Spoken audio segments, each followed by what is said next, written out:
তাসের খেলায় টেক্কা, জীবনের খেলায় সিক্কা, যার চলে সময় তারই হয়। নমস্কার বন্ধুরা, আমি পৌশালী চলে এলাম আরও একটা নতুন ভিডিও নিয়ে। এখন আমরা এই ভিডিওতে অঙ্কুশদার মির্জা নিয়ে কথা বলবো। এক্সক্লুসিভলি দুটো আপডেট তোমাদেরকে দেওয়ার চেষ্টা করব, দেখা যাক কত দূর কি দিতে পারি। তোমাদের ফার্স্ট সং কবে আসবে আর ট্রেলার কবে আসবে ডেট বলেছিলাম, একদম টেন্টেটিভ ডেট বলেছিলাম, তো সেই ডেটগুলো মিলে গেছে।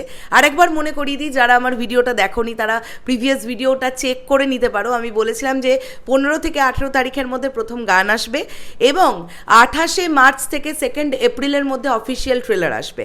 তো আমরা প্রথম গান জানি গলিব আসবে হচ্ছে 15 তারিখ দুপুর 2টোর সময়, আর 30 মার্চ কিন্তু আসছে অফিসিয়াল ট্রেলার। সেটার টাইমটা এখনও জানানো হয়নি, তবে আমার মনে হচ্ছে সন্ধ্যেবেলার দিকেই ট্রেলার আসবে। কেন বলি কথাটা, প্রথমেই এক্সক্লুসিভ আপডেট এটাই, অঙ্কুশদার টিম কিন্তু বিশাল বড় করে একটা ট্রেলার লঞ্চিং ইভেন্ট প্ল্যান করছে। আমি এখনই তোমাদের জানিয়ে দিলাম, আর সেটা যদি হয় তাহলে এই ফার্স্ট টাইম এত অভিনবত্বভাবে, এত সুন্দরভাবে কোনো Bangla cinema trailer launching event এইভাবে হবে। আমরা সবাই জানি অঙ্কুশদার এই প্রোডাকশন হাউসের এটা প্রথম কাজ, এবং মির্জা কিন্তু যথেষ্ট বড় বাজেটের একটা ফিল্ম।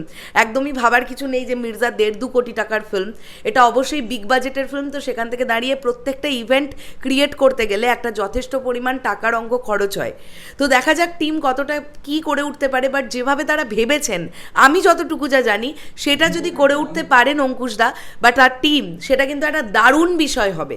আর অবশ্যই আমরা চাই সেটা হোক, এবং সেই ইভেন্টটা 30শে মার্চ সন্ধেবেলার দিকেই হবে মোস্ট প্রবাবলি।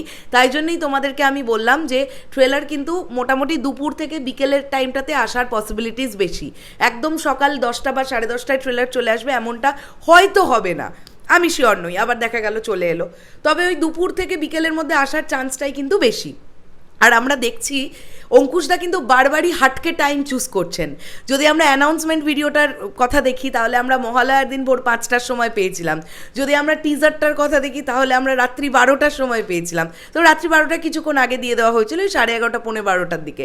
তো এখন এটাই দেখার যে ট্রেলার এরকম হাটকে টাইমে আসে কি না, কোন টাইমে আসে দেখা যাক, সেটা একটা ব্যাপার। তো এর পরবর্তীতে যেটা আপডেটটা তোমাদেরকে দেবো, যে মির্জা ছবিটা কিন্তু প্রচণ্ড ভালো হল পাবে। কেন বলি, এই ছবিটার ডিস্ট্রিবিউশনের দায়িত্বে কিন্তু আছে পিভিআর আইনক্স, ঠিক আছে? আমি তোমাদেরকে এটা বললাম এবং তোমরা নিজেরাও এটা চেক করে নিতে পারো। আজকে কিছুক্ষণ আগে যে পোস্টারটা অঙ্কুশদা শেয়ার করেছেন, সেখানে আমরা দেখতে পাচ্ছি, দেখবে ডান দিকে একদম নিচে ছোট্ট করে পিভিআর আইনক্স পিকচার্স লেখা আছে। কাজে এখান থেকে আমরা শিওর হয়ে যাচ্ছি ডিস্ট্রিবিউশনের দায়িত্বে কিন্তু পিভিআর এবং আইনক্স আছে। কাজেই অবশ্যই মাল্টিপ্লেক্স চেনে এই ছবিটা ভালো শো পাবে, আমরা এমনটা আশা করতে পারি। এবং এটা অঙ্কুশদার একটা ড্রিম প্রজেক্ট। সব থেকে বড় কথা হচ্ছে, মেন স্ট্রিম মশালা ছবি আমাদের ইন্ডাস্ট্রিতে এখন অনেক কম হচ্ছে। তাও 2024 সাল থেকে একটু শুরু হচ্ছে, নতুন করে যে শুরু হলো, আমরা চাই এটা কনস্ট্যান্ট হোক।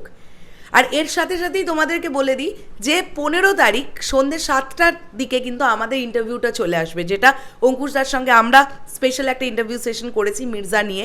তো সেটা আসবে এবং সেখানে তোমরা অনেক কিছু নিয়ে আমরা কথা বলেছি অঙ্কুশদার সঙ্গে। অবশ্যই সেটা তোমরা দেখো, অলরেডি আমাদের চ্যানেলে ট্রেলারও চলছে সেই ইন্টারভিউটা, তো তোমরা চাইলে চেক আউট করতে পারো। আর লাস্ট যেটা নিয়ে কথা বলবো, যে এই ছবিটার একটা হিউজ বাজেট খরচা করা হয়েছে। কেন বলি, অঙ্কুশদার কিছুক্ষণ আগে যে পোস্টারটা শেয়ার করেছেন, এই যে ট্রেলার রিলিজের ডেটটা দিয়ে, সেখানে আমরা যে গানটা দেখতে পাচ্ছি অঙ্কুশদার হাতে, সেটা MW3। এবং এই ধরনের গানগুলো ছবিতে ইউজ করার জন্য আলাদা পারমিশন লাগে। এটা প্রত্যেকে যে যখন চাইলো সেটা নিয়ে চলে আসতে পারে না। আর এটা একটা বেশ বড় বাজেট লাগে এই ধরনের গান ইউজ করতে গেলে। মানে এটা যদি কোথাও থেকে ভাড়াও করা হয়, সেটার অনেক পারমিশনের তো প্রথমত ব্যাপার আছে, দ্বিতীয়ত খুব এক্সপেন্সিভ হয়। তো অঙ্কুশদার যে লুকটা আমরা দেখতে পেলাম গান নিয়ে, সেটা প্রচণ্ড প্রমিসিং লাগছে এবং আমরা মির্জা নিয়ে প্রচণ্ডভাবে এক্সাইটেড। ডেফিনেটলি আমার মনে হয় যে বাঙালি দর্শক এবার একটা কিছু ভালো কিছু দেখার অপেক্ষা করছে, এবং তারা যদি সত্যি তাদের মন পছন্দ মতন একটা প্রজেক্ট পান, আমার মনে হয় ইন ফিউচার আবারও অঙ্কুশদা তার প্রোডাকশন হাউস থেকে এরকম মেন স্ট্রিম মশালা ছবি আবার করতে পারবেন। তো এই দায়িত্বটা আমাদের বাঙালি দর্শকদের নিতে হবে, আমাদের দেখতে যেতে হবে। ভালো হবে খারাপ হবে এটা না ভেবে আগে দেখতেটা যেতে হবে, তারপরে ভালো লাগলে ভালো বলবো, খারাপ লাগলে খারাপ বলবো। আমাদের ইন্ডাস্ট্রি, আমাদেরকে কিন্তু অবশ্যই ইন্ডাস্ট্রির সাথে থাকতে হবে, আমি পাশে থাকার কথা বলছি না। তো এন্টায়ার বিষয়টাকে নিয়ে তোমাদের কি বক্তব্য অবশ্যই কমেন্ট করে জানাতে পারো। আসছি আবার খুব শিগগিরই নতুন কোনো ভিডিও নিয়ে। তাহলে এখনের জন্য সকলকে বললাম টাটা।